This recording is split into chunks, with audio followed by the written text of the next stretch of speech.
In today's episode of the Amman Wire podcast. All of these ideas that inform suburbanism in America are becoming the host of Islam. We are going to be affected by those ideals. So we have manifestations of this marriage, if you will. We have a lot of manifestations of this. And we identify so much with let's say the way it is, with the white power in America, and we became a voice of it. And this is just one manifestation of suburbanized Islam. The comfort, the sense of security, the sense of this is how we want things to be. Detachment, complete detachment, and remoteness and avoidance of every single thing that appear to us as ugly, appear to us that is not normal. And what's normal for us is what we see in the affluent society.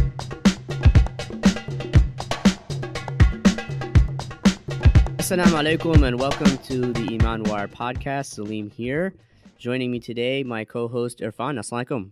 Hey, wa alaikum assalam, Salim. Good to have you back on the show. It's been a while. Yeah, it's been a long time. Alhamdulillah. And we're honored to have with us Shaykh Hassan Lachheb, who is a dear friend of ours who's been wanting to have on the show for a long time. And alhamdulillah, we're able to get him on tonight. Assalamu alaikum, Shaykh Hassan. Wa alaikum assalam wa rahmatullahi wa barakatuh. Salim, how are you doing? Alhamdulillah, alhamdulillah. Irfan, how are you doing? Very nice to be with you tonight. No, shukran, Sheikh. And I've been looking forward to this conversation for a very long time. So it's amazing and awesome to be here. So for our listeners who are not familiar with Shaykh Hassan is the co-founder of Tayseer Seminary in Knoxville, Tennessee. And if that sounds familiar, that's the same seminary where Ustada Zainab Ansari, who's been a frequent guest on our program in the past, also teaches at. She's a colleague of Shaykh Hassan. So without further ado, Shaykh Hassan, what we wanted to talk about today is something that you've been mentioning quite often of late in discussing this idea of suburban Islam. If you could first explain to us what or how you define this suburban Islam and why you are taking a lot of efforts in bringing attention to the topic and making a critique of it. Bismillah ar-Rahman ar-Rahim, alhamdulillah, sallallahu alaihi wa sallam, Muhammadin wa alihi wa sahbihi wa sallam. It is extremely an honor to be here and extremely an honor to talk about this. I feel that I have few things to say before we talk about that. So the first thing is that these are principles that should guide that guides my approach to this. The first principle is that we are all the same. Basically, we are all the same. Basically, whatever we're at. So a human being is a human being. It goes through a lot of things. Of course, depending on where they're at, they have different challenges. But talking about the human being with a capital H, or men with capital M, it's the same everywhere. The second thing is that everyone needs salvation. Everyone needs liberation. The third thing is talking about and using the language of suburbia, quote unquote, always is embedded in the language of class. And when we talk about class, I think that one ought to be extremely careful, especially in these days, because one can be easily misinterpreted to be overly ideological or overly so. I just want to make this disclaimer before we get into the subject. Suburban Islam is part of suburban America, and suburban America has been in the making for a while, but it had the sprawl of it and the magnification of it, if you will, came right after the second World War II. And the World War II created this. World War II, as we all know, came with a lot of changes that are social and that are social and that are political, and so that's going on in America. So we have the civil rights movement. We have change in the economics. We have America is becoming the power in the world. Industrialization, and it's full-fledged, and so on. That created a need for because of the overpopulation, and also because of class issues, created a need, especially for white America to create a space for itself. So it's a class statement, if you will, um, and um, and the there are the marriage, the suburbia is actually a marriage between several ideological powers. The first one to find in suburbia is individualism, or what I like to call the feeling of avoidance. You know what I mean? There's a feeling of avoidance in the suburbia, which means that we don't want to see the poor. We don't want to see the rich wants to avoid the poor, wants to avoid the chaos of the social diseases of the inner cities. And it's all magnified. It's all really, this individualism is extremely embedded in the concept of the American dream. The American dream is always projected to be the house with a fence around it and a backyard, right? So that's the first thing. So there's an individualism in it. The idea of individualism really informs suburbanism. The second thing is consumerism, and I can go on and on and on, and I know we want to talk about it later on, inshallah. And also class segregation. This is clear in suburbanism. By the time we have the integration of schools and the integrations of the integrations on the Civil Rights Movement Act, right away there is a huge diaspora, if you will. There's a huge social change that happened, or urban change, if you will, that happened right from urban America and the cities to creating the suburbia. While before the World War II, suburbia was the suburbs, or the outskirts of the city, were always places where menial jobs are there, African Americans live, and so on and so forth. Now those places are becoming, because there was this type of integration, the rich, the white America had moved out to the suburbs. There is some type of a statement of success, and a statement of reaching the American dreams, or realizing the American dreams, as I said. And we cannot take away the very important current in the making of suburbia in America, which is evangelism. Evangelism works well with the suburbanite Americans. This idea is it's studied, because the evangelism and capitalism and the marriage between the two has been studied, and so from very early on, there is no reason to go into there. But the reality is, evangelism informs suburbia. The huge mega churches, the stability of the people, the ability of people to come and do jobs and do work in the church, and so they're smart, they're educated, they have time, right? They have time. They finish their job at 4 o'clock or 5 o'clock, and they still can go and they still can volunteer and they still can do all of that. So evangelism in the second part of the second century had extremely flourished in suburban America. So these are some of the power, some of the ideological currents that underline the idea of suburbia. When we talk about Islamic or Muslim suburbans, or what I call suburban Islam, we talk about this vessel of suburbanism, that all of these ideas that inform suburbanism in America are becoming the host of Islam. And there is no way, whether we are aware of it or unaware of it, we are going to be affected by those ideals, the ideals that inform this Islam. So we have manifestations of this marriage, if you will. We have a lot of manifestations of this, right? So we consider success as Muslims as when we have our houses. We have our house. We adopted the American dream. We adopted the idea without questioning what is it that is behind. What is the ideals behind it? What are the principles behind it that motivate it and inform it? So we adopted it. So now the success for a while, especially for the immigrant Muslims and for the immigrant Muslims mainly. Muslims have been the embodiment of that, embodied suburbia with all its what it offers. Let us just put it that way. What offers. So look at our masajid. They are huge masajid. We replicate, which as much as we replicate the church, we try as much as we can to, in the way we adopt the white power, the way we dealt with it, the way we never, as long as Muslim lived in this country. I'm talking about the suburban Muslims.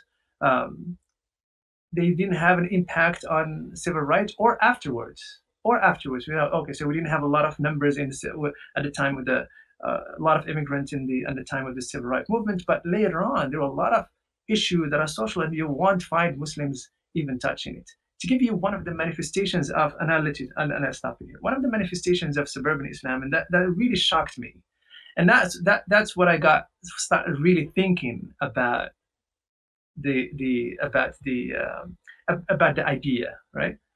Um, as you may recall, and you're close to the events, a few years back there was this upheaval in uh, in Baltimore, right? And there were street marches and there were protests, and some of them were violent because we are so remote from the suffering of those who suffer in the urban cities.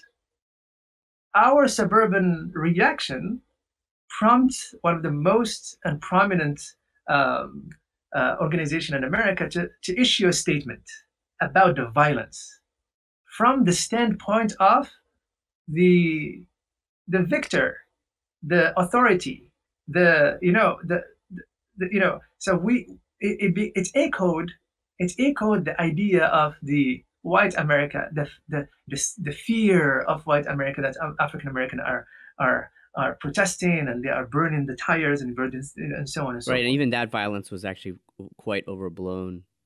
Sure, sure, Itself, which was yeah. pushed, and that was pushed. sure. You know, But for a this is certain reason. for me it was just like, look at us. Look at us. We adopted so much, and we identify so much with let's say the way it is, with the white power in America, and we became a voice of it. And this is just one manifestation of suburbanite Islam: the comfort, the sense of security, the sense of this is how we want things to be, uh, and the sense of also detachment, complete detachment, and remoteness and avoidance of every single thing that appear to us as ugly, appear to us that is not normal. And what's normal for us is what we see in the affluent societies, what we see in the malls, what we see in the consumer in society, and so on and so forth. So that moment was an identifying moment for me to start thinking about this. So Sheikh, I was just going to comment on the some of the points you've made, which mashallah is a really wide understanding of this issue, and I think you've done a really great job of tackling these core issues. When we talk about the post World War II America, and I think people may not know this, but America is the first country which the majority of the population lives in suburbs rather than living in either the cities or in these idyllic kind of rural settings. But I think people may not realize where this idea of the American dream of the suburban home and what's at cost of that. So, one of the major criticisms of urban sprawl is that it leads or has led to urban decay. And then you have what essentially is a class issue, as you mentioned, but also a race issue, where you have a concentration of lower income residents, usually of color, in the inner city. And then this manifests itself in stereotypes of what it is to live in the inner city and of those communities that have been perpetuated through the media, but also through Hollywood and other, these types of depictions. But I think one of the more interesting things as we talk about what's happening now in America, you find almost the reverse. This gentrification process is in full bloom in every major city. Gentrification usually meant that people would go into these kind of like deteriorating areas, and usually might be more of a bohemian artist community first, and then initially you would then find these waves of migration coming in, essentially like white migration, but also token minorities like ourselves. In full disclosure, I live in DC. repping the 202. So it's very interesting that when I decided to live in DC, the type of critiques I would get from not only suburban Muslims, but also my urban Muslim friends who all they wanted to do was live in the suburbs.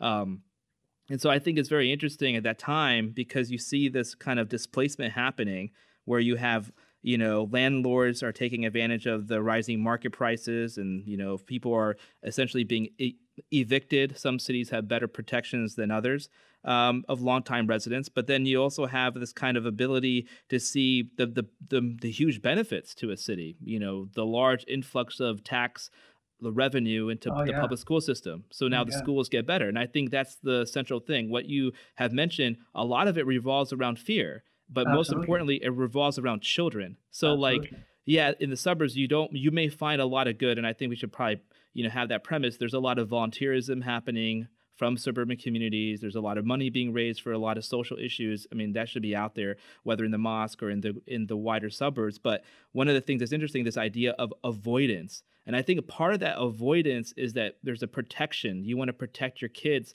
from having to interact with, kind of this aspect of humanity, the homeless, the mentally able, like who are like kind of, the idea is that they're kind of all over the urban population. And I'll say as someone who lives in the city, you do see homelessness. It's not everywhere, but you see it. And I think what's even more jarring is oftentimes when we go, especially now in parts of America, you may go to the suburbs, like in wealthier parts of Northern Virginia, for example, or in Maryland, and you will see homeless people there too.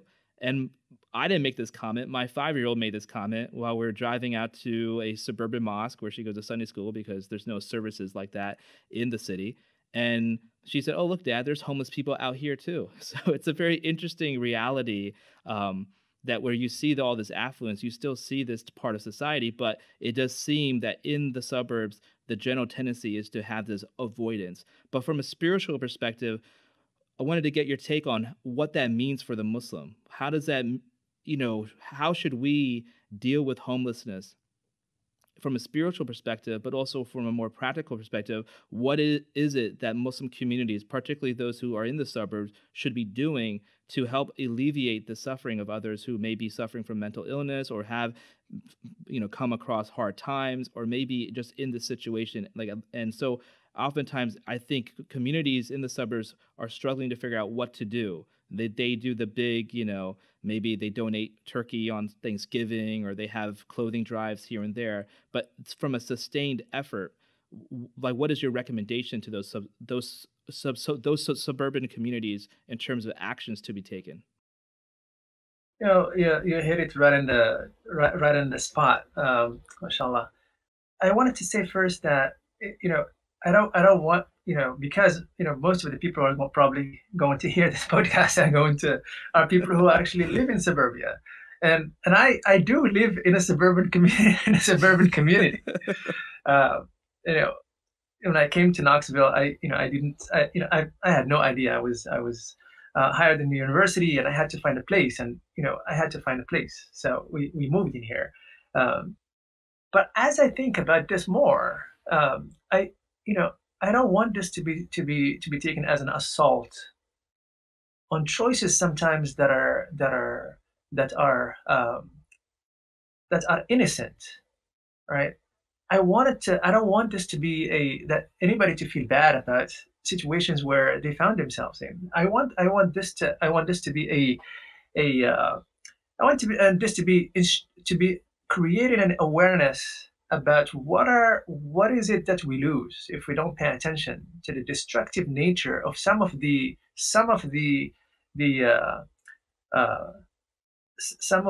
suggestions of suburbia. So if we can create communitarism in suburbia, if we can create a level of connectedness, if we can create a level of and we have to give dues to wherever dues are the right to wherever right is due. Sorry. That most of the masajid in America are created are masajid in schools and Islamic schools and so are built by people in suburbia who donate generously and who are involved, and he wants to practice the Islam in the most beautiful way, and he wants to promote Islam. And so my idea is just to create an awareness, right? Creators of what suburbia can do to us. It can numb our sensitivities towards poverty, towards death. You don't see death in suburbia. You don't see it. I mean, you don't see you don't see all of the social diseases. You don't see them in suburbia because everybody is closing their doors and everybody is busy.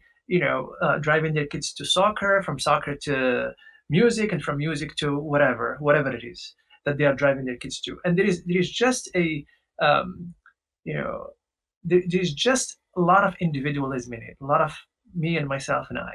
And when we create our masajid in there, they reflect the social services that we do. They reflect an upper hand culture. It reflects looking down to those who we give them turkey and so and so. That's fine. That's great. But we don't identify with what they go through. We touch them with a stick. You know what I mean? It's like touching something with a stick that you don't want to get close to because it's contagious or something like that. And we have to be careful with that. We have to. I always say that if you don't know a poor person, if you don't know people who are, and you live with them and you visit them and you identify with them, then a lot of our deen is locked. A lot of our spiritual advancement is locked, because spiritual advancement is not just in in praying a lot, in making sadaqah a lot. And so in actual, the spiritual transformation and refinement happen most of the time if we create this sense of connectedness with the poor. And that's why the early Sufis, and until now, they call themselves the fuqara. They call themselves fuqara, right? That's how they call themselves, fuqara, which means that this identification with the poor, this identification with the orphan, this identification means that not just handing them handouts at the end of the month, or feeling so, you know I do a lot. We do a lot of social services and so on and so forth. And one thing that you find is that you find in a lot of our masajids, the processes, for example, of getting somebody from the inner city to get a sadaqah or to get a zakat or something, it's extremely hard and extremely humiliating, extremely, so that all of the small things tell you that our view of the urban Muslims is extremely tainted with suburbia. Now, what do we do with gentrification? What do we do with all of that? Before we get into, Sure. I just like your thoughts, Sheikh, because obviously, we're talking especially about those in the suburbs, especially from immigrant backgrounds, right?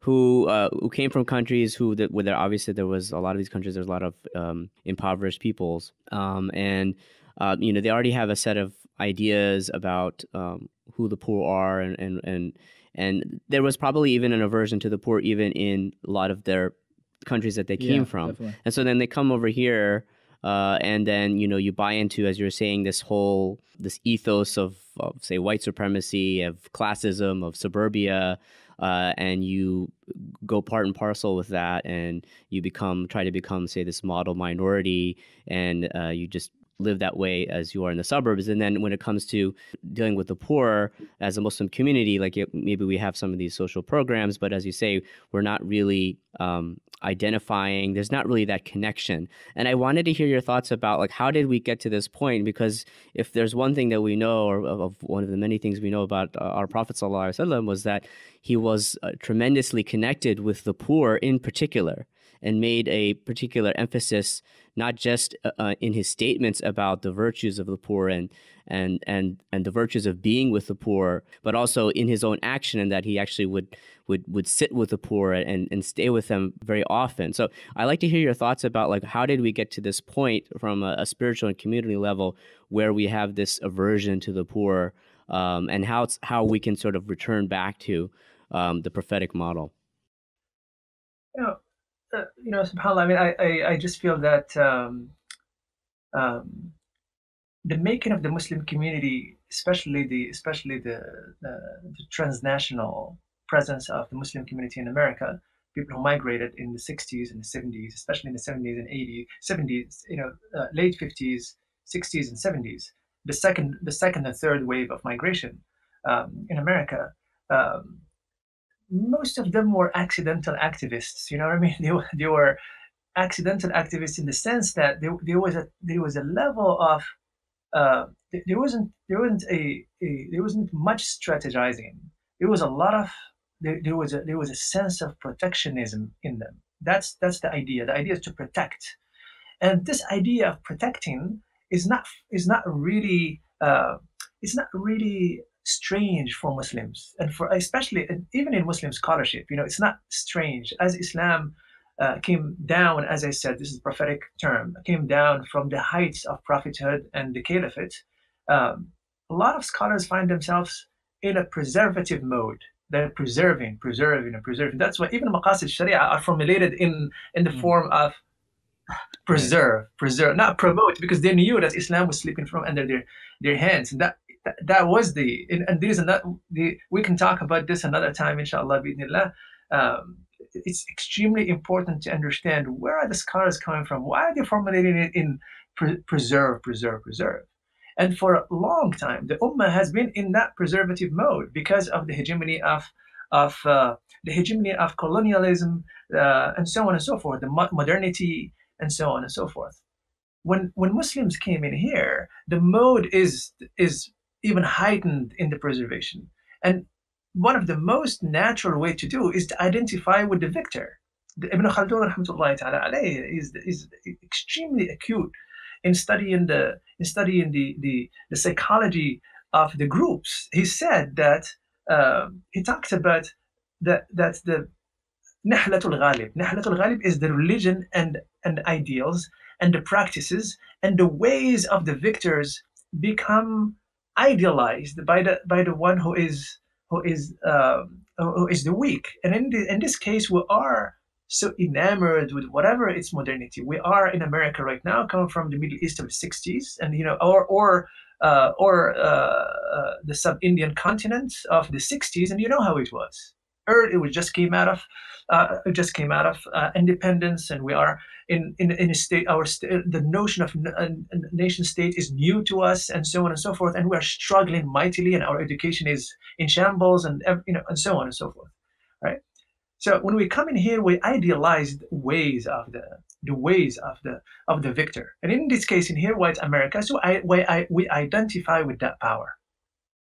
We identify with that power, and we make every single thing work in that way. We even our religious interpretations become as such that they identify with that. And this is not anomaly. This is not an anomaly for the Muslims. If you look at the history of the other religions, if you look, for example, at a time where Jesus came into Judea, he's dealing with a lot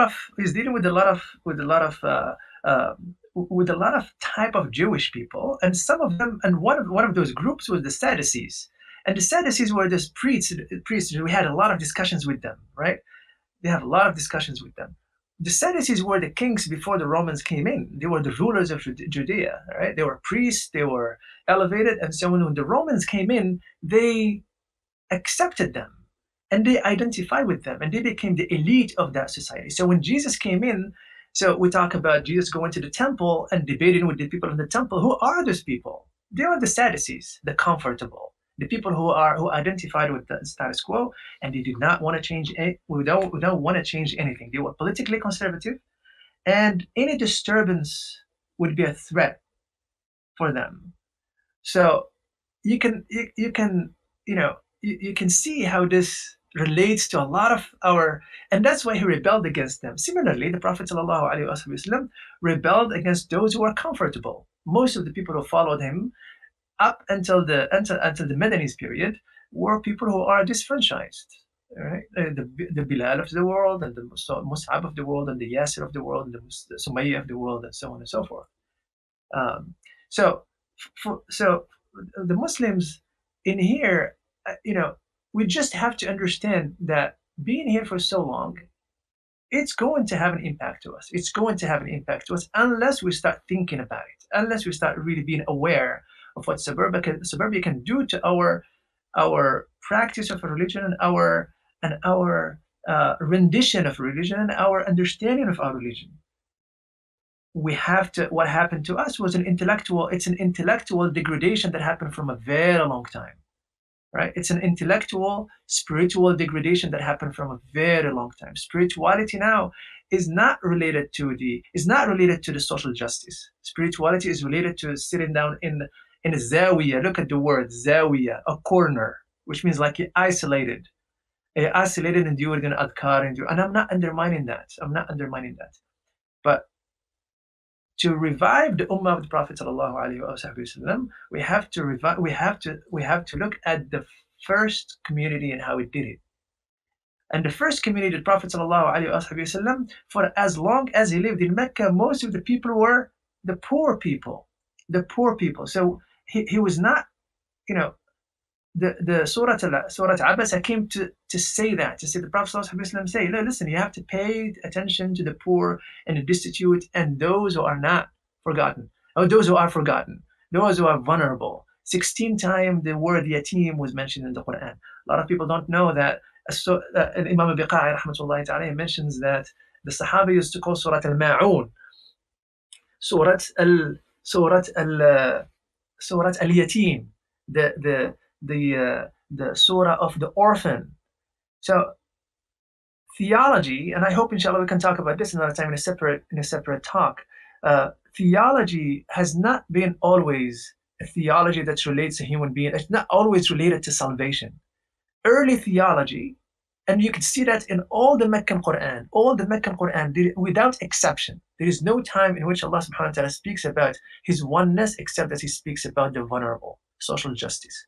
So our theology from a very early on was liberating, because Bilal and Ammar and all of those would not have accepted Islam if it only offered them the choice, or only offered them the promise of a paradise somewhere, sometime. No, they believed in Islam because it promised them in their lifetime liberation. And that's why you look at the hadith of Sayyidina Khabbab ibn al-Arat, and he said, the Prophet ﷺ said, you are so in rush. There will be time that one of you will walk from Syria to Yemen fearing nothing except Allah subhanahu wa ta'ala and the wolf for his sheep. So we moved away from that. 14 centuries of degradation. And I know there were times where we celebrate the height of scholarship, we celebrate the height of all of that. But we there will be time where we have to discuss all of that. Is scholarship and academic scholarship and height in ulum always matched with the elevation of Muslim people? I think that's a fundamental question. Yeah, that's a fundamental question. A lot of times it's not. Look at Al-Ghazali came when the Muslim were in a crisis. Al-Ghazali happened when a Muslim were in crisis. Al-Imam Shatibi happened when a Muslim were in crisis. Ibn Khaldun happened when a Muslim were in crisis. So it's the very enlightening thought of the Muslim always happened when a Muslim were in crisis. Comfort has always been detrimental to the Ummah of the Prophet ﷺ. And this is one of the main things that comfort does to suburbia. It numbs us. Really, it numbs us of the suffering of people around us. So I'm not asking people to move from suburbia. What I'm asking people to do is to get out of the mindset of suburbia. Because suburbia is not just it's a place. It's not just a place. Actually, it is a mindset and a way of being and a state of being. So you could live whatever you want. You could live in the inner city, and you're still a person who is arrogant. You're still a person who is individualistic. You're still a person who is a sense of entitlement and a sense of and so on. You know what I mean? You could embody all the issues of suburbia, all the diseases of suburbia, while you are living amidst all of that, right?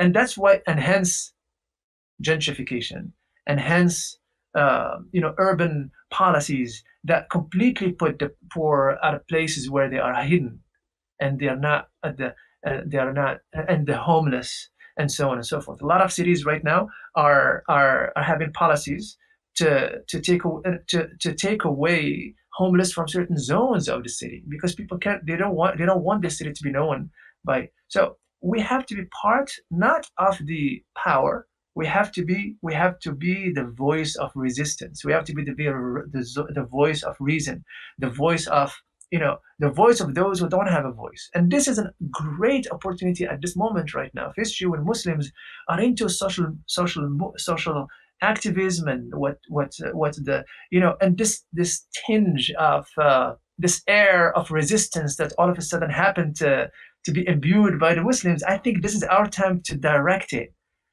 Direct that instead of leaving it, leaving it to really get extinguished in the altar of the presidential politics. We have to redirect it to become something that is social, to become something that is, that air of resistance has to be with those who are.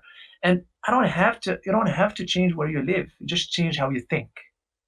Just change how you think, and just change how you think, and it change how we use our religion, right? Not something to legitimize our status, but actually to promote us to think and how to be a source of how to bring beautiful schools to places instead of just going and in the weekend and giving them food.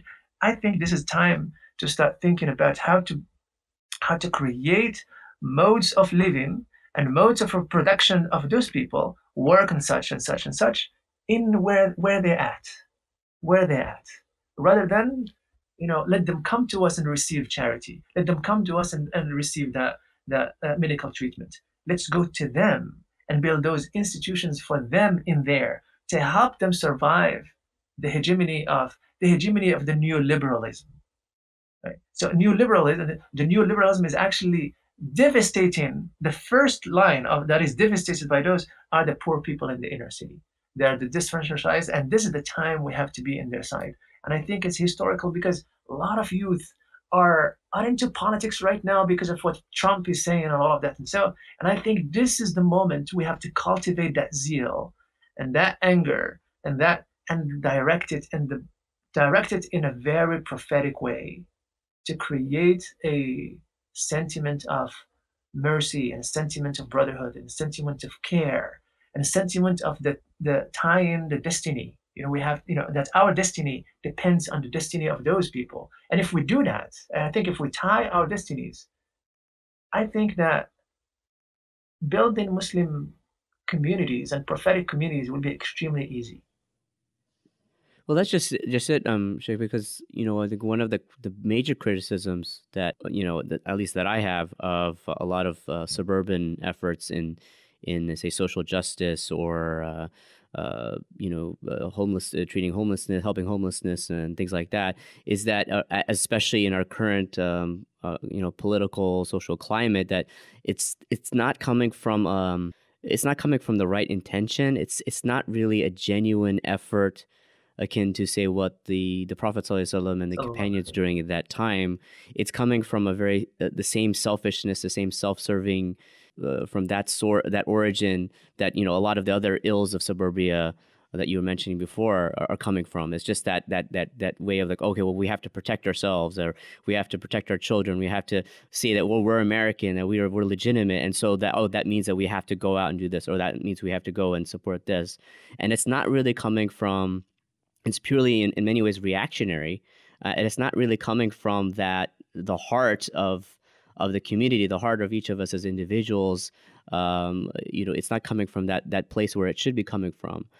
That's something that it's a matter of us checking and determining what our intentions are and getting out of our comfort zones to be able to actually go and do these efforts, as you're saying, but go with a different mindset than what we currently have. I do agree. I just feel that I think we have to be merciful. I feel that as much as I'm critical, I think, my intention is that we educate and we educate and we educate and we connect to the Prophet ﷺ, and we connect to the Prophet ﷺ in a way that are real, not just in ways that are academic, in ways that are scholastic. And I feel that the scholastic discourse is reigning. The fiqh discourse and the scholastic discourse is reigning our religious is really hampering our religious discourse in America. And I feel that we have to be merciful to the people who they did their best. They did their best. They built the masajid, they built the schools. working hard, but it is the role of the religious elite to set that discourse. It is the role of the religious. It's not just the pulpit. I'm thinking that we need people to think about these issues. To think about these issues and inform our activism and inform our work in the masajid and in the communities and so on and so forth. And unless we do that, unless we have people who can think of these issues, the very again the very what do I'm harsh in this criticism. Please forgive me. What I call spiritual entertainment message is always going to be there. It's always going to be there. Very evangelical. Yeah, and it's true. It's reactionary. It's very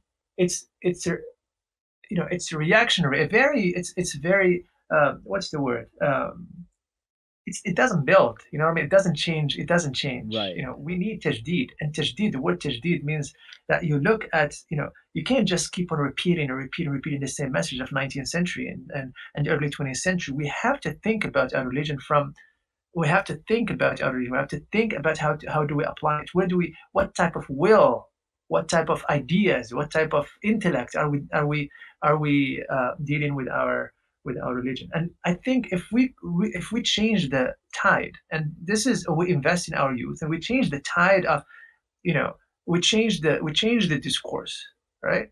And we change the discourse by always speaking about social justice in every single matter and tying it up to every single thing. I think we're going to come up with some great people who can change the course of our realities. Look, Malcolm is a product of not of suburbia. Malcolm is a product of the inner city. The civil rights movement, all of it is the product of civil right of the not of suburbia the inner cities. And I don't mean, again, I repeat, I don't mean that we should all have to go to and repeat that history, because a lot of times every time and every community have its own, we don't have to recreate those events, but I mean that we have to recreate those sentiments and create those inclinations and recreate those urgencies, right? Unless we see that as a matter of life and death, and tie our da'wah, the salvation of people, we tie it up with liberating them from every single sense. I don't think we're going to move out of the the quagmire that the Muslim community is going through. And we have to understand that even with the flourishing of the speakers and seminaries are popping up left and right, and that's all great. And so it's our opportunity to direct the message. And when we direct the discourse, I think after 10 years, 15 years, 20 years, we can have institutions like Iman, what is it called in Chicago? It's called Iman. Yeah. The inner city Muslim Action Network. Exactly. Rami's group, which is Rami Nashashibi's, and that's an ideal example. Our investment instead of building the huge masajids, let's do services. Let's serve those communities that are extremely underserved, and we be with them, not as a sense of charity to them, but a sense of we go and learn from them, because those people, most of the rights that we enjoy right now are they bled for it, they died for it, they are still. So when we realize that we are indebted to them and we need them for the salvation of our deen, or we need them as well for the liberation of ourselves as well, unless we do that, we still are going to have a very individualistic spiritualism and a very short-sighted traditionalism. It's a very short-sighted. So we talk about fiqh, we talk about hadith, we talk about this, and that's all good. That's all good. But if it doesn't tie up to the liberation of people, ourselves included, I don't think it's going to work. And it's going to be the religion of the comfortable, right? But I think you're running into a very pragmatic issue, which is essentially people want to be happy. And to be happy, as you mentioned, making innocent decisions at the offset, but being, maybe more socially aware of the consequences of those decisions, of trying to live the American dream, wanting the best education for your children. I mean, it cannot be understated that a lot of the reasons why we see institutional growth within suburban communities is because essentially you have populations that came, in some cases, through a lot of difficulty, who were maybe coming from impoverished lands and maybe been poor themselves. And so, like you see within aspects of the African American community, within the even the African American Muslim community, people who eventually come out of poverty, come out of the city, go to the suburbs, and never go back. I mean, that's a phenomenon that you do see in communities like the W.D. Muhammad community, as well as some of the older communities. But I think it's important that we underscore that wealth, just as that's changing the landscape of American Islam through the building of mosques, if you look at the way like gentrification has played with a lot of more young Muslim professionals making the decision to live in urban environments like their white counterparts or other ethnicities, but even wealthy African Americans to a certain extent as well. And you see this gentrification coming in, there's a lot of positives to that. The schools all of a sudden start to get better. I'll give you my own parallel. When I moved into the city where I currently lived, I lived in the city for a long time, but where I currently live, it was about 10 years ago. It was a food desert. There was no grocery store within walking distance at all. And I remember during Snowmageddon, I think that was circa 2009 or something like that, I had to walk literally miles to go downtown to a brand new like grocery store that was serving essentially a high-end, condo building or apartment building. And it was really, at that point, I remember walking back, in that state, exhausted, carrying these bags of groceries through the snow, that I couldn't, you was so frustrating that you couldn't find fresh produce. The type of grocery stores that were in poor communities, especially on my street at that time, were things that you would not want to go through. Like the produce section was literally a box of old parsley maybe or something like that. And it's something that me and my family, we experienced in this time. It's amazing now, this time, like let's say about a year ago, we have a Whole Foods now, we have a Trader Joe's now, but there's a lot of conflict. I remember with another sociologist, we were actually in a grocery store that had opened near my house, and it was interesting to see people complaining about the type of food, that it wasn't the brands that they were familiar with, that they didn't want organic food, they didn't want these types of things. And it was interesting, they had made a decision to make a more mainstream grocery store come in because they felt that that it would be more suitable for the neighborhood. Yeah. But in reality, the neighborhood has drastically changed. When I first bought in, you would find a lot more of the kind of, quick cash locations, liquor stores, and those are all gone. I mean, and that's a positive. I can walk safely down the street, and not just me, but anyone can walk safely down the street. And I think there is the issue of displacement, but I think to understand the tensions that are happening within urban environments with gentrification is not always so one-sided, because at the same time, my daughter's school is about maybe 70 to 80% still African American. It's still, has its challenges, but it's a blue ribbon school now all of a sudden. So I think there's amazing things that are possible when people simply are reinvesting within the public school scenario. People weren't doing that, so you didn't have that. You didn't have a PTA raising $100,000 during fundraising because no one did that. But that's happening now on a yearly basis. And I think it also allows for people to be more interconnected. I think one of the problems you mentioned was the individualism, and I see that a lot within the suburban community. People close their doors, may not know their neighbors. It's not always the case. I mean, there's different exceptions to this. Sure. But I think it's also part of modernity. You find that in the city a lot too, people don't really know their neighbors. And I didn't know my neighbors until I had a kid. And when you have a kid, you're making an investment to stay in the city. Yeah. So then you make an investment to kind of get your neighbors. It's like mosque. People don't care about having a mosque until they have a kid. And then they start building a mosque.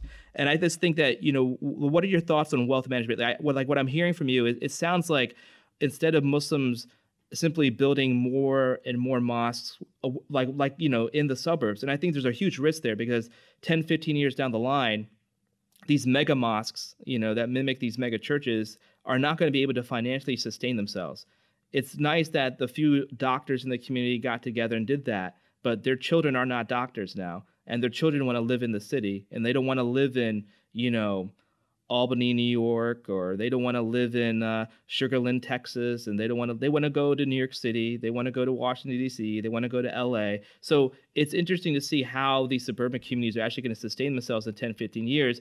And like, would you like recommend that financially there should be a more of a strategy by national organizations or even local communities to really think about where they're putting their wealth? That it may be better to serve the communities, as you said, like actually where they are, where you like, and especially in urban areas where there may be a lack of services, to actually have maybe satellites essentially of larger communities. Like, do you think that's the better solution, or do you think that these communities are just continue on this pattern of kind of this McDonald's version of Islam? Yeah. You know, keep moving further away from urban populations.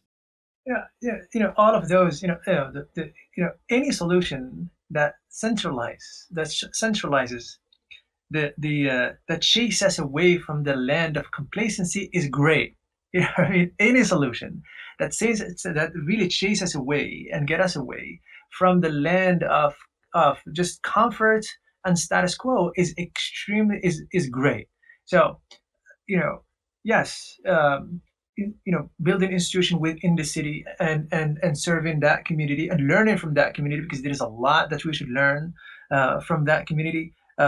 Building alliances within that community, paying attention to what goes on in those struggles on a day to day. Any change is great. Any change that we can, any change in the mindset is welcomed in this direction. In this direction is welcomed. It's going to take us a while to figure out how things are going to be, and they're going to be, and if we put ourselves into it, we may come up with a lot of solutions, because one of the great things about suburbia is that it has a lot of smart people, right? It has a lot of smart people. That's the reality. I mean, the last Pew research about readability or reading in America, actually, suburbia reads more than the inner city. I don't know if you've seen that. I think we should put it with the yeah, seriously. I mean, this is the reality. People who have who achieve. But I also think that the suburbia also has an emptiness to it. I know I always make fun of one of our board members who lives in the suburbs, and when I would go meet him, he would want to meet at a Starbucks, and then if he were to come into the city, we would go to these really nice coffee shops, True, where you have these baristas that are wearing like real aprons and take their craft very seriously. And so I remember we were on a trip actually overseas, and this issue is not something that's limited to America, although maybe America has its own these kind of uniqueness to it, but we were in Spain, I believe, and he's like, "Oh, Irfan, I found this amazing cafe. Like, we gotta go visit it. It's like nearby the hotel." So we left, and we get there, and we're eating there. And I didn't want to spoil the event for him. He goes, "Isn't this the coolest cafe?" And I was like, this is a chain. It's called Le Pain Quotidien. It's like literally all around the world." But I didn't want to ruin it for him. But I was like, you've only been going to Starbucks, and I think it's really sad when I go to a Starbucks, and I don't go often, especially these days. But I think when you go to these types of establishments that exist, they are trying to mimic and create this a feeling that you're in an urban environment. They even may have pictures of buildings on the walls and all of this as well. I just think that there's always this romanticization with cities to some extent, but also maybe a feeling of guilt of being not connected to more people. And when you go to strip malls, it's not the same thing as if I go to the baker and I know his name. I mean, I can literally go to restaurants in my neighborhood that are, 5-star, some of the Michelin awarded, but I know the people that work there. I know some people that work there, although they'll actually recognize this. So there's this idea of being connected to people that I think you do lose by being in the suburban area. But I think one of the issues, and I think you've touched on this, is this individualism, is also the selfishness. I mean, these aren't traits that are just for people in the suburbs, but I think the fear I have is that as gentrification continues, we're just going to see those same traits, manifest themselves in now this newly colonized area, this area that now is reclaimed for more wealthier folks to live in. And I think that's problematic from a spiritual perspective, but I think at the same time, as we should be more cognizant of and more merciful with people's those choices that people are making, there's also the reality that rich people have always been rich and poor people have always been poor. You had Sahaba like Uthman and Abdurrahman, like Ibn Auf, who were wealthy, but then you also had Sahabas who may have been coming out of dire circumstances, like Bilal or Abu Dhar, who came from maybe Arab tribes that didn't have the same type of prestige as others, so they didn't have that wealth. So how is it when we look at parallels of urbanization? It's nothing new to Islam. You know, Mecca was an urban area, and Medina was this kind of backwater agrarian society. It's still a city, but it had more of this type of farming community. I think Muslims oftentimes forget that these types of experiences that we are living in now are the same type of experiences that Muslims experienced at the beginning of Islam when they experienced the cosmopolitan boom in Baghdad. It's the same type of thing. I mean, how do you feel Muslims should be more attuned to their surroundings and how that informs them? So I think that was kind of your central point. Yeah. How is it that Muslims should be more attuned to that and be aware of that? I mean, there's some issues. I live in the city and I feel like I'm cool because I live in the city. I don't know who anyone tells me that they live in. I don't want to name a suburb that anyone lives in, but there's a lot of suburbs to choose from. But I never heard of anyone tell me a suburb and thought that was the coolest place to live. It's very rare. So no, I have to comment on a subtle thing, a very subtle thing that you mentioned. You know, with living in the urban in the urban surrounding, in urban environments. You know, there is the sense of looking down to suburbia, and that's as big a disease and disdain to suburbia, and that's a disease as well as a lot of diseases that suburbia, you know, and because of what the urban city can offer, the urban environment can offer, the closeness, the closeness to people, the proximity, the relations, and so all of those are a great thing. All of those are good things to enjoy. Alhamdulillah, that's great. But to what end? To what end our revolt against all of those principles of suburbia? And to what end our to what end all of that? Our enjoyment of the suburban, what it offers, right? What end is all of that? So I think the most important thing is that we pay attention to that the human need for the human need at the end of the day, when it comes to their souls, is the same. It's the soul could be the same. The soul can be agonized, right? Is agonized whether it is in suburbia enjoying the comfort, or in the urban environment where all of that is offered to it, and it enjoys the cultural the cultural vibrancy and all of that. And so the soul is still agonized, the soul is still suffering, the soul is still going through all of that. And our role is to appease both. Our role is to take away all of that negativity of suburbia and infuse it. We're not leading a social change and creating a reverse migration back to, it's extremely I would love difficult. it though. It's so lonely being the only Muslim in the neighborhood. What I'm saying is that we can do that, and it's coming. We can do that, and when it's coming, but it comes with a lot of. It's fraught with danger as well.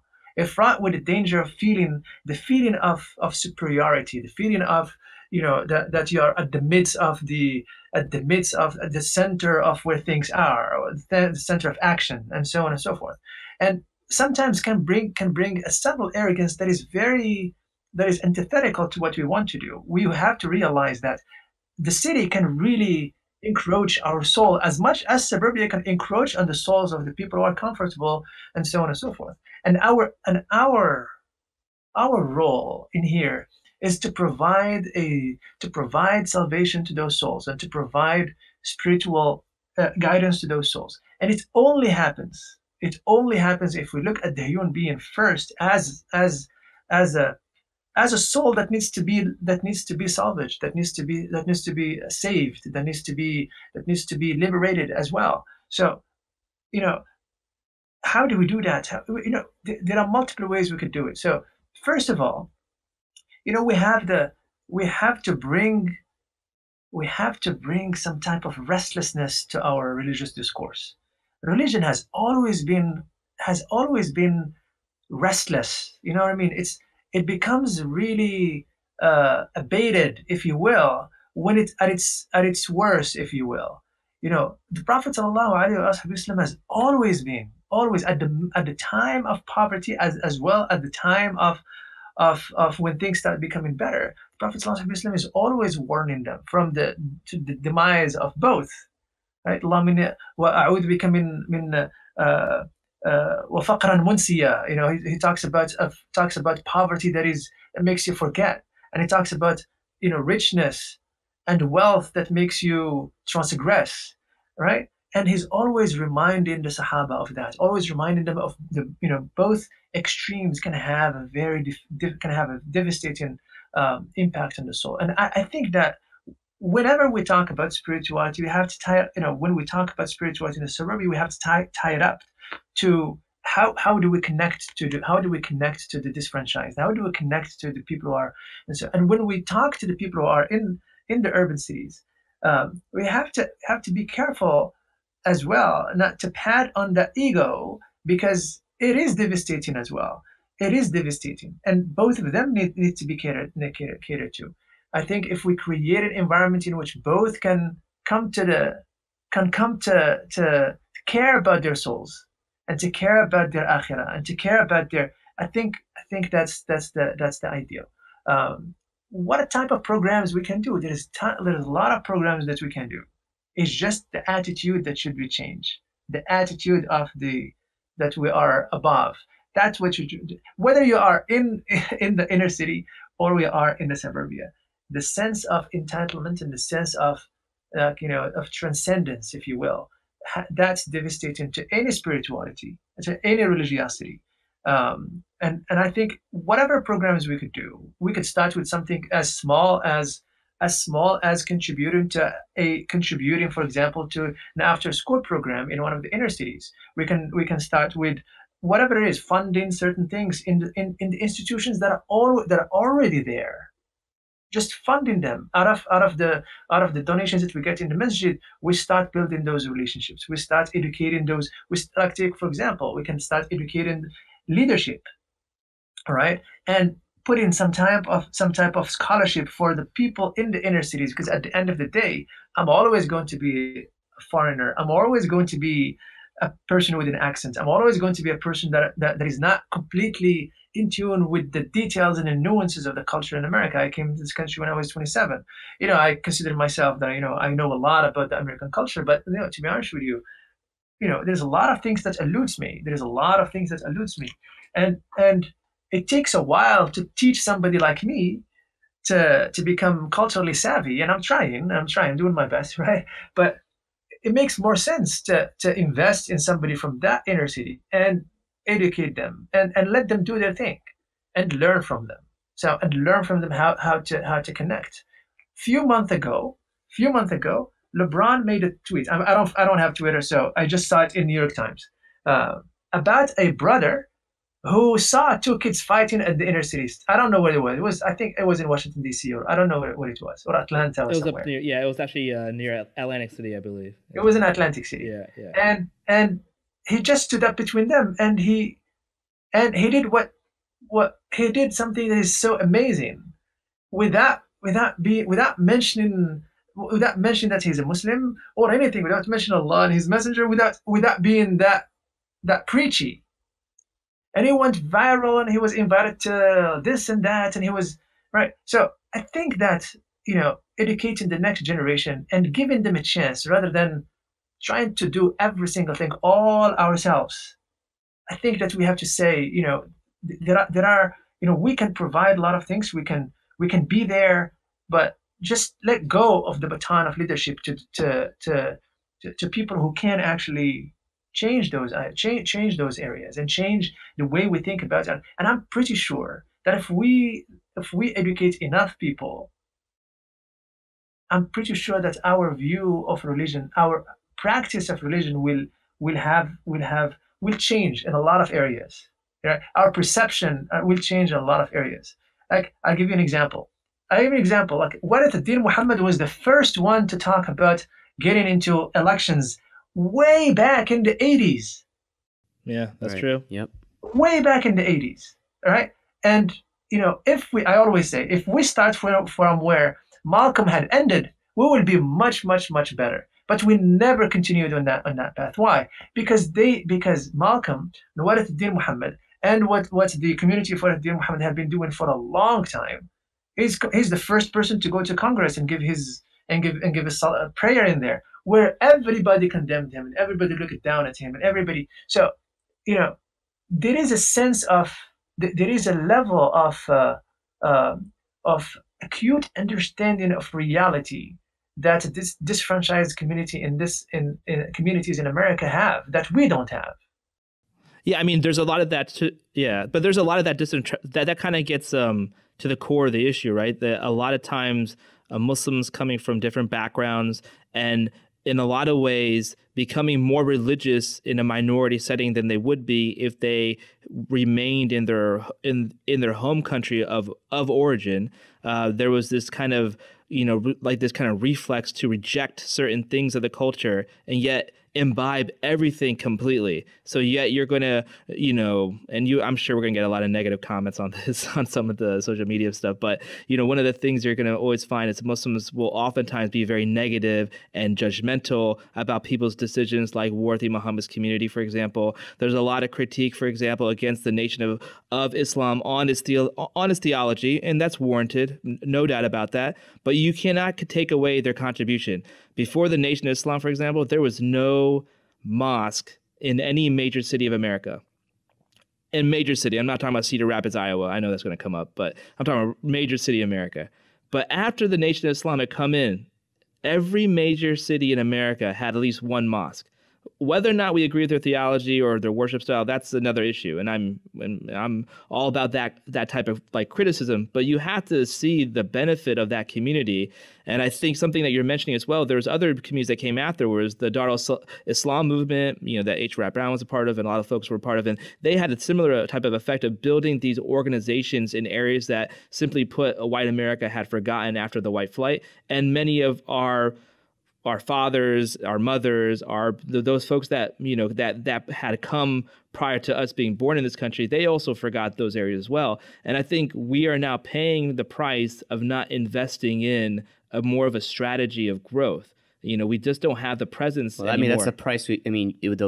The focus was on consumption rather than building, right? Yeah, exactly. So we just simply do not have presence in major areas of power. So, like, I'll give an example. In Washington, like D.C., after, there's a time frame for interfaith work, we have representatives of every major faith, like Dominion. When the Muslims get together, it's literally a ragtag group. We have, alhamdulillah, a great mosque that's Masjid Muhammad that's been there for 80 years. And then we have a lot of folks like myself who've been in the city for a long time, but don't necessarily affiliate with any one mosque.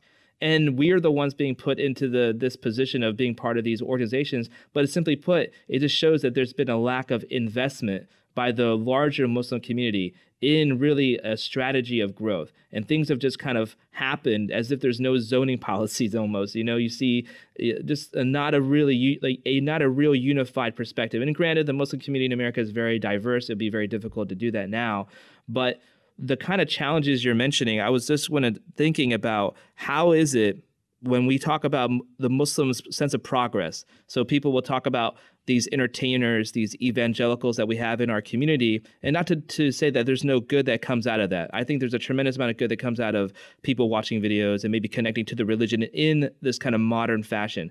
But the problem is that people are so consumed with building their following, building their YouTube platform, building their social media platform, they're not really building real institutions, with few exceptions, right? So there's some seminaries now and things like that are happening. But how do you think it is for millennial Muslims, people who are at a crossroads, they're possibly in college or out of college, and they're thinking about what they're going to do with their lives and where they're going to live and where they should invest in and where they should settle their roots? What would be the advice that you would give a young Muslim today about where to live and where to start putting their efforts into?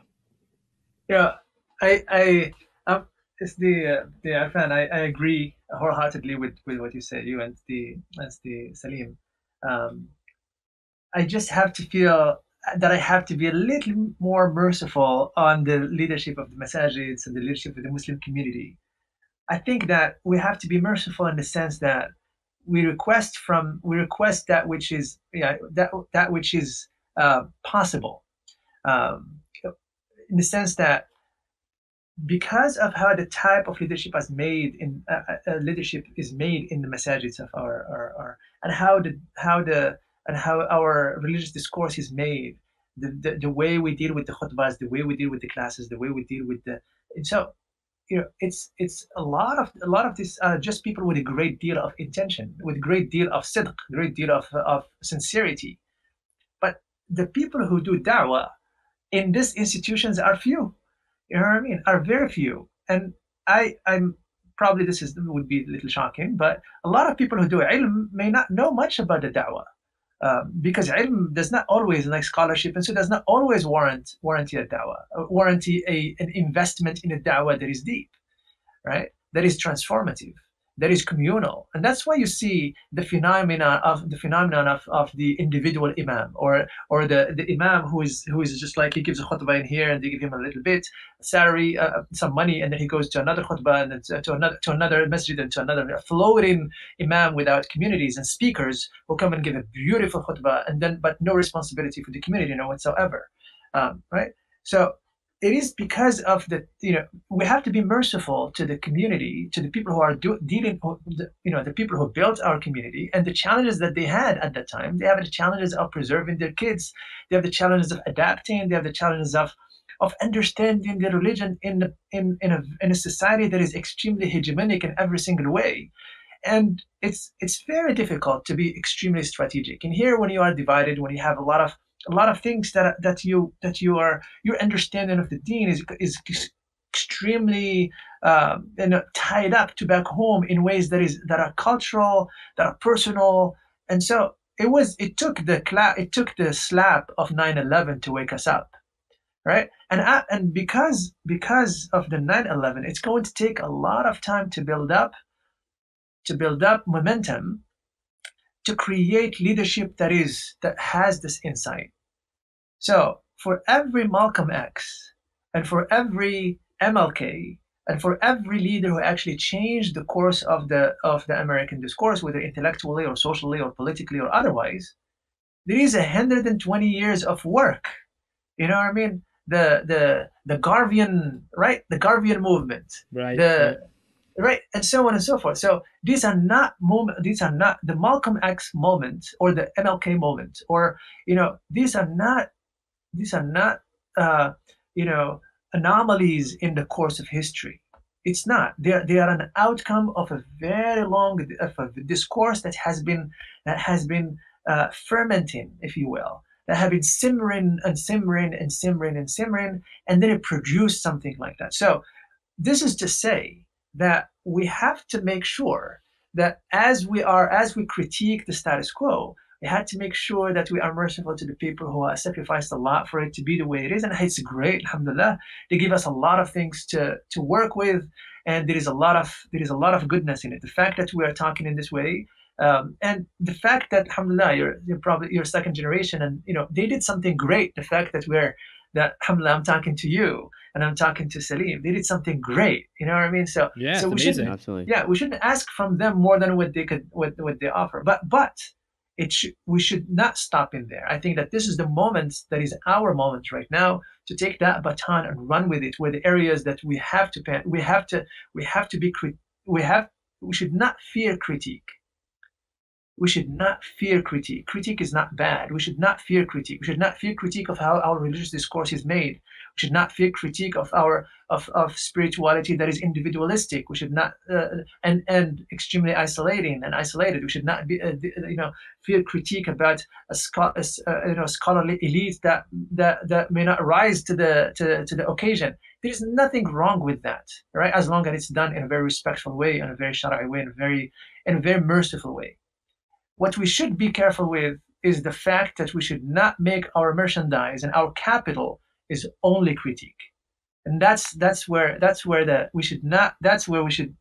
should not be in the zone of a critique all the time. I think that we should we're going to start in the realm of the da'wah. You're always going to find yourself alone. You're going to find yourself at certain horizon to cross them and to trust and to discover them. You have to somebody has to do it, and we have to be there. And you're going to find yourself screaming, why is not everybody here? Why are not paying attention to this? Why are not? But this is the cross of the da'i. The cross of the one who calls for Allah subhanahu wa ta'ala is that he bears all the time, that he carries all the time, is that there is a lot of solitude, and there's a lot of restlessness. And if we create that restlessness in that community, I'm pretty sure it's going to create something good. It's going to produce something good. What should not happen is that with critique comes a negative attitude towards every single thing, and we end up with a reactionary acts like the mosque, for example. And I know, or unmosque, I think you're mentioning, or unmosque or whatever. Right. And we have reaction from people who are extremely wise, and so reactionary ideas, right? Don't give to the masjid, for example. Even some of the things like unmosque, like this way of thinking, these reactionary, these are coming from wealthy suburbanites, like, right, because you have the luxury to be reactionary. You have the luxury to sort of say these things. And this is part of the problem, isn't it? Well, I think what you're mentioning is actually, it's a great point, because I think even though I'm going to go off of the allegory that was mentioned about bearing a cross, very Christian interfaith allegory. Sorry. But if you think about it, Shaykh, that's actually very true. Like, our community oftentimes thinks we do things in this rubric. We think we're so isolated from the greater society, and we're not. Before there was unmosque, there was a huge movement known as unchurched. And that unchurched movement had a little bit more organization to it. There was folks who became farmers, and whatever was produced out of those farms was then donated to charity, things like that. I haven't seen any of those efforts in the Muslim community, but I think what is also very telling is that while there was a lot of kind of promotion of this idea of unmosque amongst a certain age group, and we have to remember that probably more than 40% of the American Muslim population is under the age of 40.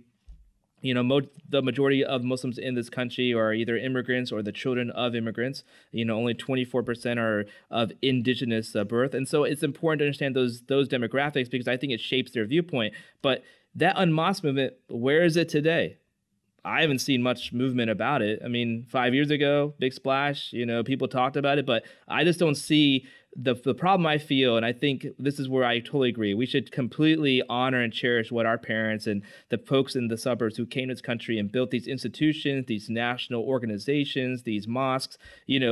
Allah says, our prophet taught us that those who are thankful to people are thankful to Allah, and I think that we should have that gratitude towards them without necessarily, as you mentioned, getting too heavily in terms of this type of criticism, unless that criticism is beneficial and allows us to change and have a behavior modification that is needed to kind of adjust things a little bit. But I think the problem is that our generation doesn't seem to be that committed. So while we have a lot of zeal, and it's a lot easier to start a social movement on Twitter and feel like you're part of something when you're doing that, even though you're miles away from any type of real discomfort, you can feel like you're in the trenches, right? Or you can feel like I'm voicing my dissatisfaction with the local mosque, and yet never hold any position of power in that mosque, never volunteer at that mosque. I mean, there are a lot of problems, I think, systemically with the way the mosques are structured, is particularly in the suburban community, but they're not alien to that. I mean, one of the bigger issues I see both in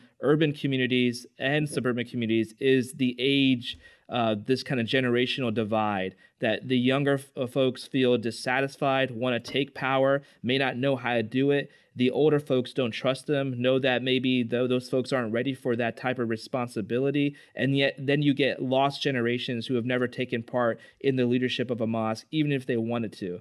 And I think the problem with that is that we are not creating something that I know as an organization really big on is suhba, this idea of companionship, this idea of mentorship, that there should be this cross-generational, this kind of mentoring going on, so we can actually raise that next generation of leaders at the local level. It just simply, at this point in time, it has not really taken root, and whole communities are just really losing talented and very smart folks, because they're not opening their eyes to what's in front of them, which is that a lot of their problems could be solved by those who are younger than them. And the younger people are also not stepping up to the plate, and therefore earning that type of respect from the older generation. But yeah, I thought that was a great point to mention. Stay, Arfad, is a great point that you mentioned. But as we had to be again fair, um, uh, and this is not just a Muslim problem. This is every tradition's problem. Is this, like, how do we hand in the baton? And it has been a problem for the Muslim community as well for a very long time.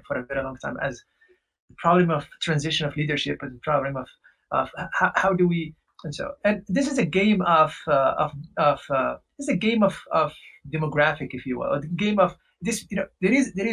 There is a moment where that baton is going to fall in our hand, whether we like it or we don't.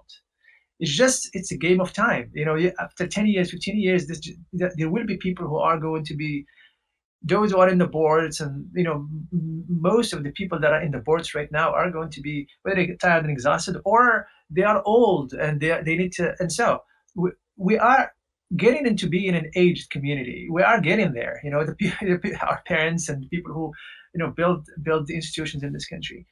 I always go back to the same point. The first one is that they have all the right to be doubtful of us. They have all the right. They worked hard to be where they're at. They built institutions that are extremely amazing. They built institutions that do a lot. They built institutions that lasted a lot of shocks. There are a lot of shocks. And they're adapting. Some of them are adapting quickly. Some of them are not.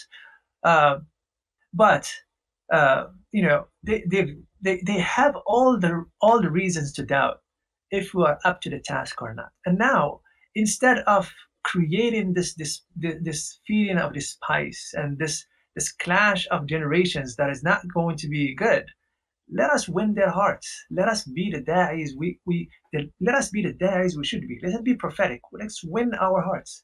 I don't have to be on the board to serve the community. Let's serve them. Let's make their task easy. Let's be under their guardianship for some time. Let's show them that we are worthy of their trust. Let's not condemn them and condemn their shortcomings again and again and again. What we're trying to do in here, we try to see where can we take our understanding of Islam and our practice of Islam in this country, where it actually not just safeguards Islam, but it promotes Islam. And for them to move from this idea of preservation to promote, it's very difficult, because all their lives they've been in this mode. It's a mode of being for them. Right. So, but I don't think they'll object if they realize that the hand on which they're going to put the baton is a hand that is trustworthy. And how do we do that? Let's be people of the masjid. Let's do dhikr. Let's do qiyam. Let's be a suggestive power. Let's be a suggestive power. And let's just be easy. Let's just be easy with them. If they don't want to do something, let's not shove it on their throat. I know people who young who are so zealous. And they wanted to change every single thing all at once. And then they were shocked that the community is not at the level of where they want to take the community. So the game of the da'wah is a long-term game. And the changing of mentalities and transformation of wills and hearts is a long-term project. So we have to just relax, start helping in the masjid, start being involved in masjid and suggesting. And every day we take an inch, every day we take an inch, every day we take an inch, and build that personal rapport with the people. I'm telling people, you complain about this board member or that member, but have you ever invited them for coffee or invited them for tea or just, called them with respect? Ammu such, inshallah, tell me what to do.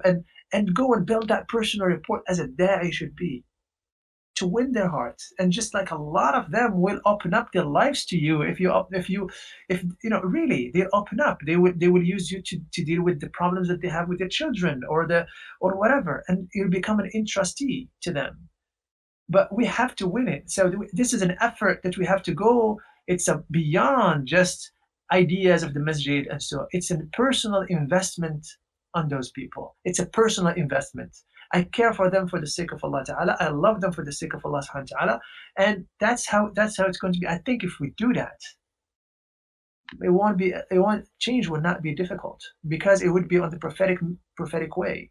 And I say the prophetic way because a lot of times we start utilizing methodologies of business, and we read Malcolm Gladwell, and we're so excited and want to transfer all of that to the masjid and how it's done. And so Outliers. it's extremely, and we go with the idea like we have to balance the budgets and this and that, and we're not da'is. You know what I mean? And Right. I'm going to repeat again. This is and I hope inshallah we can develop this idea more. Being a scholar does not mean that you're a da'i.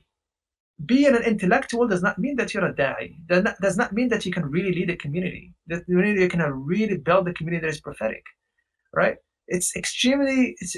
This is another beast, dealing with the books and the fatwas and being an elite in the institutions that teach you hadith and fiqh. And so they don't teach you life. They don't teach you the elite of the scholarship is an elite. That's the reality. It is a reality, right? So it's been like that for a very long time, and that's why you see, as I said, a lot of our brothers and our sisters, when they come back from back home with a lot of knowledge, they can't fit in a community. They can't fit in the community. They feel that the community does not owe them the respect they have. They want to sit on the pedestal and give their khutbahs and give their this and this and that. The reality is that you have to put your boots and get into the trenches and deal with the stuff of the community that is not always does not always smell nice, right? And could you give us an example from your own experience? I mean, you had studied for a long time in Morocco with leading scholars like Sheikh Taridi in hadith sciences. I'm sure, coming to America might have been a culture shock when you get the type of calls that a lot of imams get, the family dynamics and those types of things. Sure, but Allah subhanahu wa ta'ala had put in front of me a great man who opened my eyes to this and tied up all of this in my so spirituality is a real thing to me. It's not a transcendent esoteric thing. No, it is in the crying of those who cry, in the sickness of those who are sick, in the hunger of those who are hungry, and that's where spirituality is. And that is Shaykh Hassan Lachheb rahmatullahi ta'ala alayhi wa radiyallahu ta'ala anhu, and all his books and all his training and all of that. And now all of that scholarship and activism and spiritualism all connected in one thing, and one of them depends on the other one, and one of them feeds into the other one. There is a reality to every single thing, right? There is a reality. There is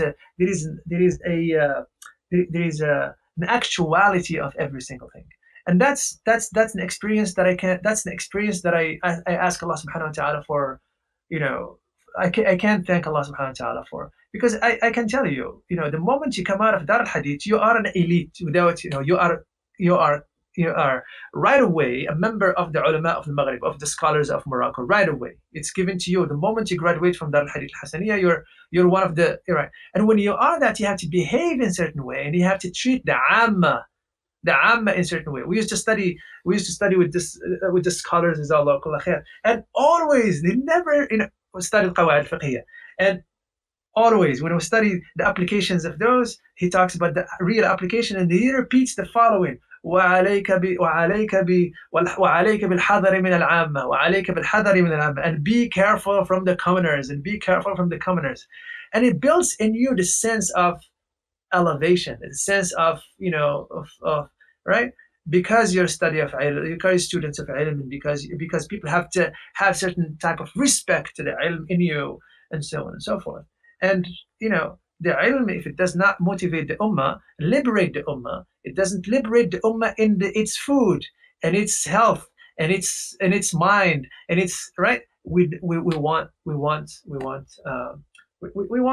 that's not prophetic. That's not prophetic. This is something else, right? And then we add to it the experience of the grad school, and the grad school opened my eyes to a lot of things. Grad school in America, the reading of the liberation theology very early on when you just got into the program, reading about the religion of consumerism and religion, politics and religion as becomes as a cop out, and so on. And then now I have another lens with which I start, an additional lens with which I can look at the tradition, and I can look at those readings of Ibn Khaldun and so on and so forth. And now and it opens a beautiful window for me to see the tradition in a different light, not in nuance. I would say different, but nuanced light. So,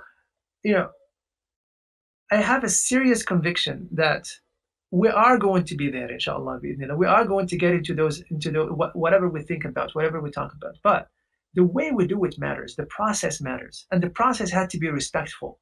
The process has to be prophetic.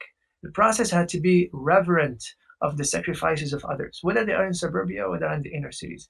The fact that we find ourselves by ourselves and not present in certain gathering or something like that, it makes us, as our Shaykh Hamdullah used to say, Allah giving you a job, right? If you want a lot of people, you'll be just one of many. But Allah wants to make you pioneer. So just go ahead and be a pioneer. And with pioneering comes a lot of headache and a lot of difficulties and but then also the reward of pioneering and the reward of being there where others are not, being shahid bil qist, being the mu'min, the believer who is the witness of the truth, whatever we are, the witness of the truth, whatever we are. Whether we are in suburbia or we are in the inner city, we have to be al-mu'min shahid, because the believer who is the witnessing and the testimony of the truth, the testimony of not just witnessing it, but he is and she is the testimony of the truth. With our deep spiritual connection to Allah subhanahu wa ta'ala, by our beautiful understanding of the sunnah of the Prophet sallallahu alaihi wasallam, and with a beautiful representation of this tradition that actually that did not find any problem adapting to culture that are different than the Arab cultures, and so on and so forth. I think that we are in the cusp of that, inshallah, bi'idhnillah. I see a lot of restlessness in the youth, and I see that the idea in here is to create for them an intellectual framework, right? An intellectual framework. And if we talk enough about this, I think we're going to unleash the creativity of the Muslims, and we're going to see a lot of things happening. And alhamdulillah, a lot of things start happening right now. A lot of beautiful initiatives start happening in the Muslim communities that are related to. I went to ICNA last year, and there were a lot of themes and a lot of discussions about about activism and about godly activism and about how to move out of the idea that the world is rosy and that we just have to take care of ourselves and to take care of our kids and build our masajids and it was extremely refreshing. It was beautifully refreshing, and most the talks that have been very, very, very well attended are the talks who are about that. So there is something going on in our community. We just need to guide it, and we need to give it reverence and respect. And I think inshallah, there will be a lot of khair coming out of it.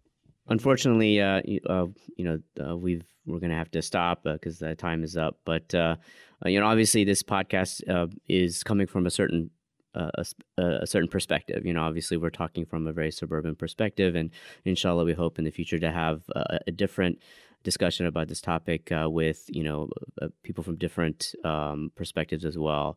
But this obviously was for an audience that for a suburban type of background audience, and we recognize that there's going to be limitations in that. But I want to thank you, Shaykh Hassan, for taking the time out, and thank you, Irfan, for coming on the show, and we hope to see you again as well. Great. Yeah, and thanks, Shaykh Hassan. It's always great to talk to you and chat with you. May Allah Ta'ala reward you. Jazakumullah kulla khair. Jazakumullah kulla khair. It's the Irfan. May Allah Ta'ala reward you. May Allah Ta'ala reward you, Salim. I wanted to reiterate again, please forgive me. It was not an attempt on assaulting the suburban, and so it was Muslims. No, absolutely not.